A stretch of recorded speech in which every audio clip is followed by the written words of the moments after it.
പരത്തി പറഞ്ഞാൽ പപ്പടകം, ഒതുക്കി പറഞ്ഞാൽ പപ്പടം, വേഗം പറഞ്ഞാലോ പപ്പടം. അതൊന്ന് ചുട്ടൊന്ന് അമർത്തി പൊടിച്ചാലോ ടിം. ഇത്രയേ ഉള്ളൂ അല്ലേ? പക്ഷെ അത്ര സിമ്പിൾ അല്ല കേട്ടോ ഒരു പപ്പടം ഉണ്ടാക്കുന്ന കഥ. വൃത്തിയായി ഉണ്ടാക്കിയ പപ്പടേ നല്ല വെളിച്ചെണ്ണയിൽ വറുത്ത് കോരി കറുമുറു എന്ന് തിന്നാൻ ആർക്കാ ഇഷ്ടമില്ലാത്തത്? പപ്പടവും പായസവും കുട്ടിയിലും ഒരു പിടി പിടിക്കാനും എല്ലാവർക്കും ഇഷ്ടമല്ലേ?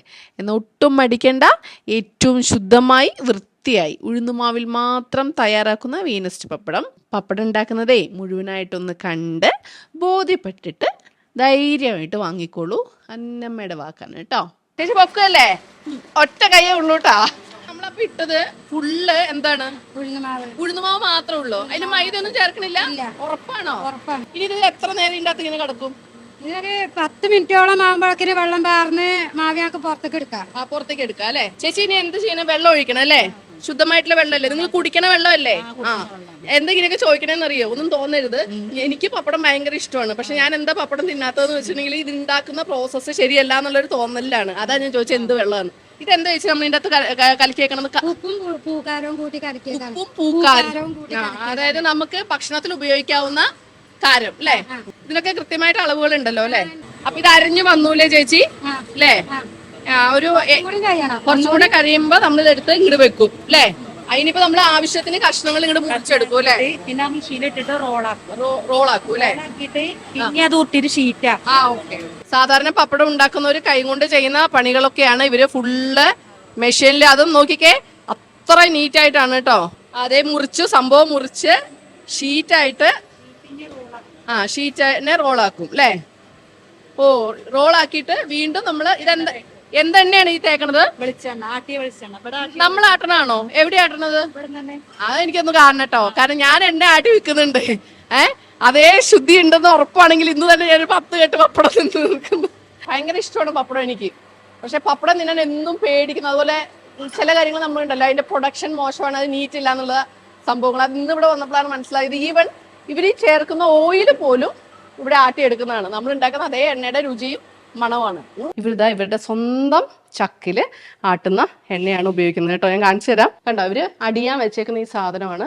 ഇത് ഉപയോഗിച്ചിട്ടാണ് ഇവര് നല്ല ഒന്നാം തരം തുറന്നപ്പോൾ തന്നെ അടിപൊളിയായിട്ട് മണം വരുന്നുണ്ട്.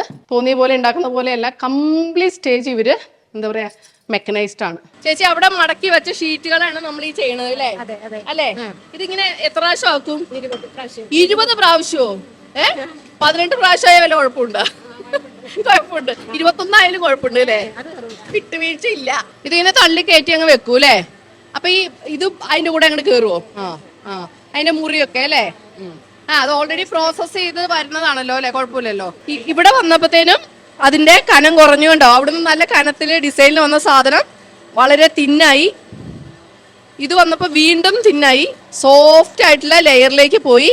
ഇതാണ് നമ്മുടെ പപ്പടത്തിന്റെ അച്ച്. ഇതാണ് അച്ച് അല്ലേ? അപ്പൊ എന്തിനാണ് ഈ തുണി വെച്ചാൽ അച്ചില് ഈ മാവ് വെറും ഉഴുന്ന മാവല്ലേ? അപ്പൊ ഇത് ഇങ്ങനെ ഒട്ടിപ്പിടിക്കാൻ സാധ്യത ഉണ്ട്. അപ്പൊ ഈ തുണിയിൽ എണ്ണ പുരട്ടിയിട്ട് ഇവിടെ വെച്ചാല് ആ എണ്ണയുടെ ഒരു നനവ് എണ്ണ ഒഴിച്ചോണ്ടേ ഇരിക്കും. നമ്മളത് ഇങ്ങനെ തുടച്ചുകൊണ്ടിരിക്കും. അതെ. എന്നിട്ട് ഇവിടെ ആവുമ്പോ നേരെ അച്ച് വന്നു അല്ലേ? ഇതിപ്പോ ഇതിന്റെ ഇടയിലുള്ളതൊക്കെ നമ്മൾ ഇങ്ങനെ പറക്കി മാറ്റുകയാണ് അല്ലേ? എല്ലാം പപ്പടമായിട്ട് വരുന്നില്ല കേട്ടോ. കറക്റ്റ് ഷേപ്പ് അല്ലാത്തതും സൈസ് അല്ലാത്തതും അവിടുന്ന് തന്നെ ഇതുണ്ടോ എത്ര സ്പീഡിലാണ് ചെയ്യണമെന്ന് കണ്ടോ?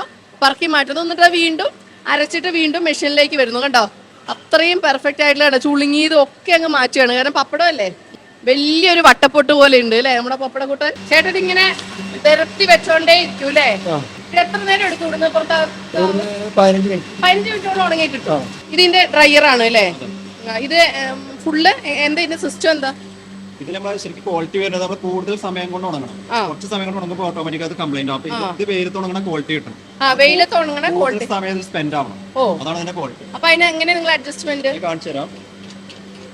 നിങ്ങൾ പറഞ്ഞുണ്ടാക്കിയതാണോ അതോ ഇങ്ങനെ തന്നെയാണോ എല്ലാം? അല്ലല്ല, ആണ്. പക്ഷെ നമ്മൾ കൂടുതൽ ലെയർ നമ്മൾ പറഞ്ഞു അല്ലേ? ടൈം കൂടുന്നതനുസരിച്ച് ക്വാളിറ്റി കിട്ടണം അല്ലേ? ഓക്കെ.